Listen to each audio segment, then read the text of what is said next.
Assalamualaikum warahmatullahi wabarakatuh. Perkenalkan, nama saya Nurwinda Sari dari kelas 11 TKJA. Di sini saya akan mempresentasikan tentang konsep komunikasi data dan radio over Internet Protocol. Pertama, pengertian OSI layer. The Open System Interconnection atau OSI layer adalah susunan atau kerangka jaringan yang diimplementasikan melalui protokol jaringan dalam 7 lapisan berbeda. OSI adalah model referensi yang diciptakan dari sebuah kerangka yang bersifat konseptual, namun saat ini telah berkembang dan menjadi sebuah standarisasi khusus berkaitan dengan koneksi komputer. Tujuan dari pembuatan OSI layer adalah menjadi model rujukan bagi setiap vendor atau developer sehingga produk atau perangkat lunak yang memiliki sifat interpolat. 7 lapisan dalam OSI layer. 1. Application layer. Application layer merupakan lapisan yang pertama pada saat sebuah data mulai ditransfer dan merupakan lapisan terakhir yang dilewati begitu komputer klien menerima data tersebut. Application layer adalah lapisan yang menjadi pusat terjadinya suatu interaksi antara pengguna dengan aplikasi yang bekerja menggunakan fungsionalitas sebuah jaringan. Selain itu juga mempunyai fungsi untuk melakukan konfigurasi mengenai bagaimana cara aplikasi dapat bekerja menggunakan resource jaringan. Contoh beberapa service dan protokol yang berada pada application layer adalah HTTP atau Hypertext Transfer Protocol, dan ada juga contoh lain seperti SMTP dan FTP. Kedua, presentation layer. Lapisan yang keenam adalah presentation layer yang dimana mempunyai fungsi untuk mentranslasikan format data yang akan ditransmisikan oleh aplikasi melalui jaringan ke dalam format yang dapat ditransmisikan oleh sebuah jaringan. Pada layer ini, data juga akan terenskripsi dan dekripsi melalui sistem. Contoh protokol yang berada pada presentation layer adalah MIME, SSL, TLS, dan lain sebagainya. Ketiga, session layer. Session layer merupakan lapisan yang berfungsi untuk mendefinisikan bagaimana sebuah koneksi dapat dibuat, dikelola, dan dikembangkan. Contoh protokol yang berada pada session layer adalah NVL, SMB, RTP, dan lain-lain. Keempat, transport layer. Transport layer mempunyai fungsi untuk memecah data menjadi paket-paket data, serta memberikan nomor urut untuk setiap paket, sehingga nantinya dapat disusun kembali saat sampai pada tujuan. Pada layer ini juga menentukan protokol yang akan digunakan untuk mentransmisikan data, seperti protokol TCP. Contoh dari protokol yang bekerja pada lapisan transport adalah Transmission Control Protocol atau TCP dan User Datagram Protocol atau UDP yang tersedia dari kumpulan protokol TCP atau IP.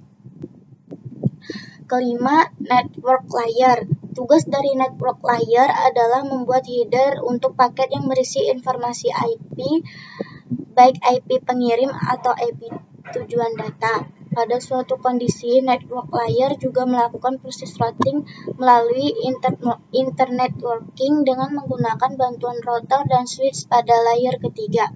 Contoh standarisasi dari network layer adalah router, frame relay device, ATM switch, dan advanced cable tester.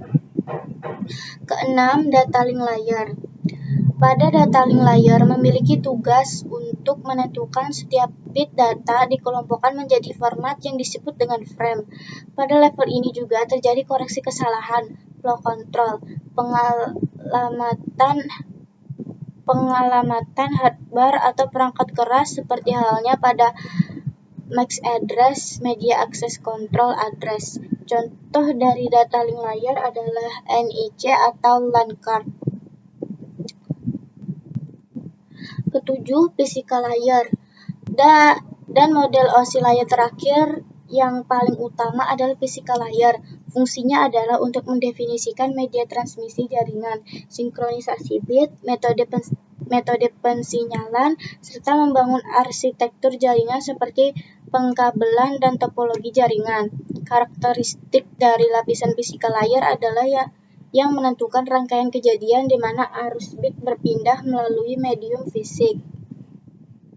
Contoh physical layer yang sering ditemui sehari-hari dengan kelebihan dan kekurangan serta solusi untuk mengatasinya. 1. Kabel koaksial. Kabel ini adalah jenis kabel yang dapat digunakan untuk jarak lebih dari 500 meter, mempunyai kecepatan transfer berkisar 10 sampai dengan 100 Mbps megapiksel. Image purpose image. Kelebihan kabel koaksial cocok digunakan pada topologi bus dan juga ring. Harga yang lebih murah daripada fiber optik, bisa menjadi media pengantar listrik dan juga data dengan baik. Noise resistance yang tinggi dapat menjadikan kabel bawah tanah karena pelindungan kabel yang sangat baik. Kekurangan kabel koaksial, kontur kabel yang cenderung besar, tebal, dan juga kaku, membuat kabel ini sulit untuk dibentuk seperti kabel UTP ataupun fiber optik. Jarak jangkauan kabel koaksial terbatas, bisa terjadi tabrakan antara trafik karena hanya memiliki satu buah kawat tembaga di dalam kabel ini. Solusinya, untuk jarak jangkauan yang terbatas, kabel ini bisa menggunakan repeater. Kedua, Radio over Internet Protocol atau RoIP.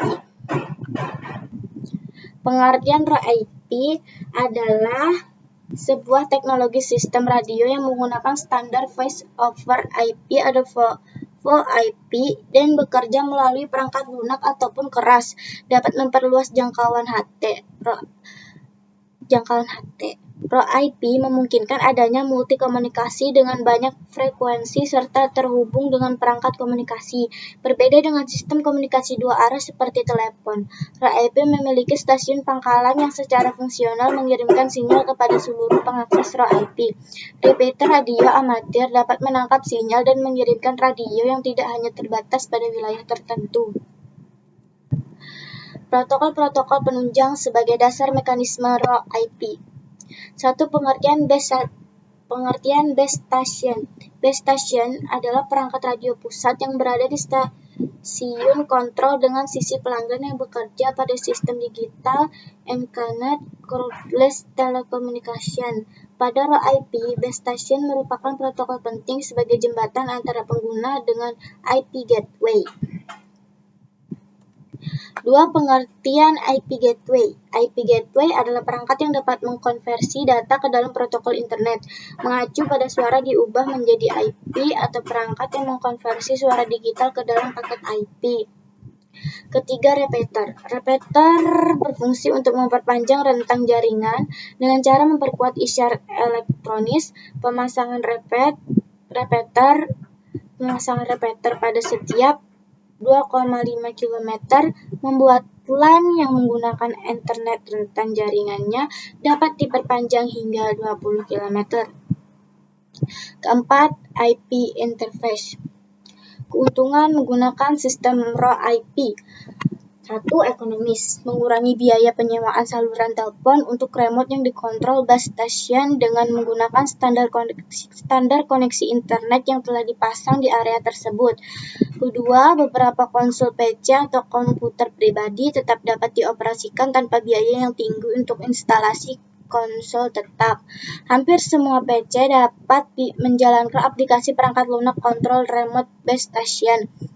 3. Kebanyakan perangkat LMR base station yang telah ada mudah tersambung dengan RoIP dengan tambahan router dan gateway dalam penggunaan E dan M, turn remote atau metode lainnya. Keempat, base station control dapat digunakan di mana saja akses internet terkoneksi dengan jaringan baik secara lokal, nasional maupun internasional. Kelima, aman digunakan dalam percakapan grup dengan koneksi antara radio dan bentuk komunikasi lainnya, termasuk jaringan telepon maupun komputer. Keenam, secara geografis sifatnya komunikasi independen. Ketujuh, media yang sifatnya kaya, misalnya terdapat gambar dan peta yang dikirimkan dengan perangkat berbasis IP. Sekian presentasi dari saya. Salah hilaf mohon dimaafkan. Wassalamualaikum warahmatullahi wabarakatuh.